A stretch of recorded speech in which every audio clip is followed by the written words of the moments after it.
Siapa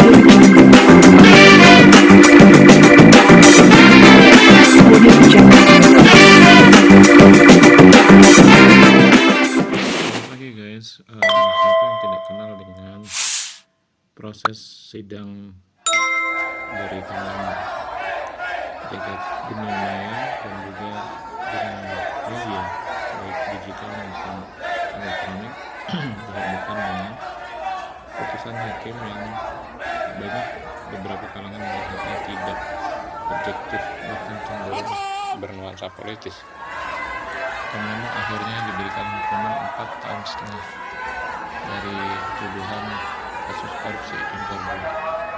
Dan berikut pernyataan Tom Lembong di hadapan awak media dan juga Hotman Paris turut memberikan pernyataan yang cukup tegas bahwa ada nuansa kriminalisasi. Yang paling penting adalah majelis hukum tidak menyatakan adanya niat jahat dari saya.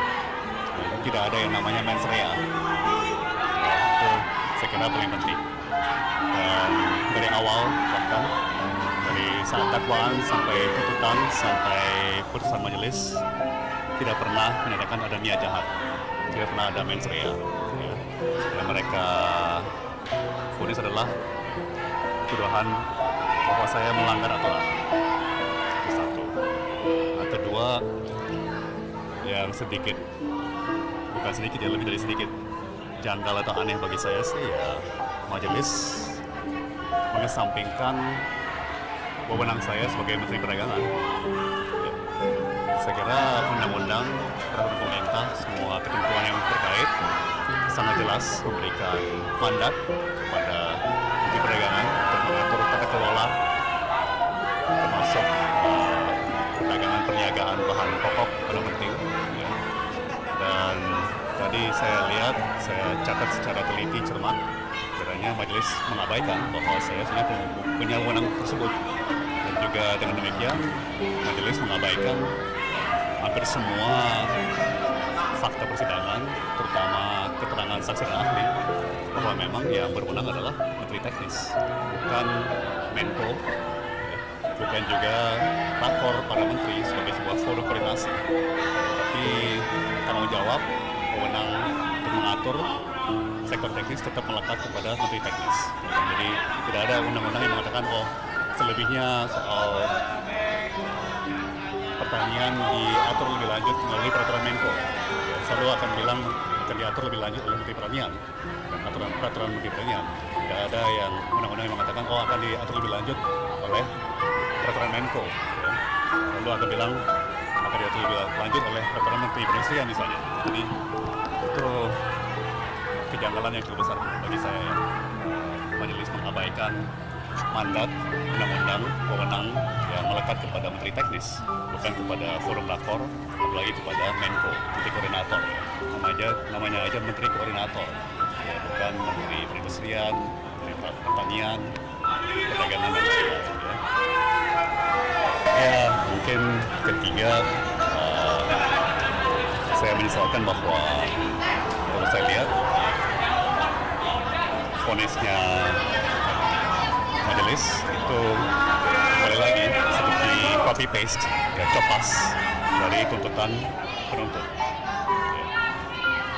Ya, sekali lagi boleh dibilang mengabaikan hampir semua fakta persidangan,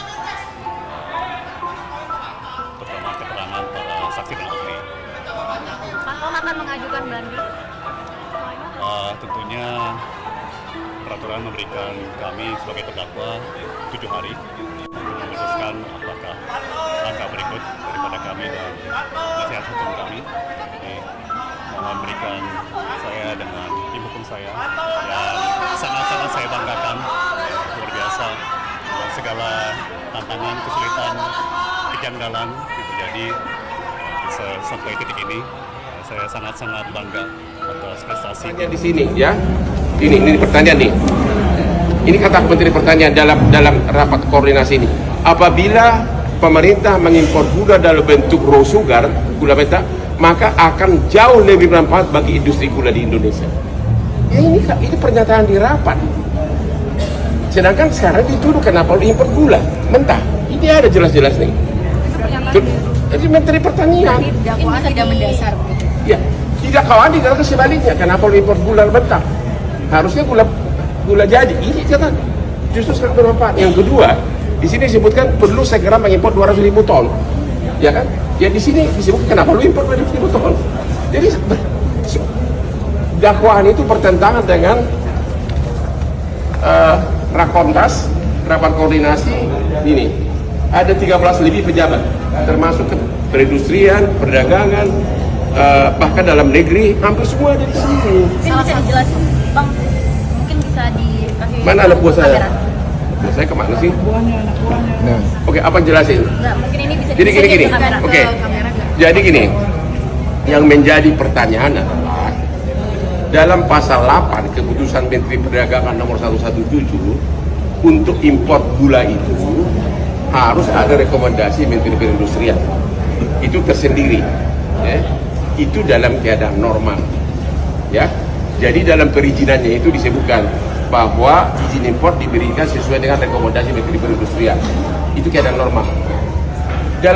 Terjadilah keadaan tidak normal di mana kalau terjadi kelangkaan gula di dalam pasal 28 peraturan Menteri Perdagangan 117 disebutkan ketentuan tadi semuanya dalam keadaan normal tidak berlaku apabila ada keadaan darurat.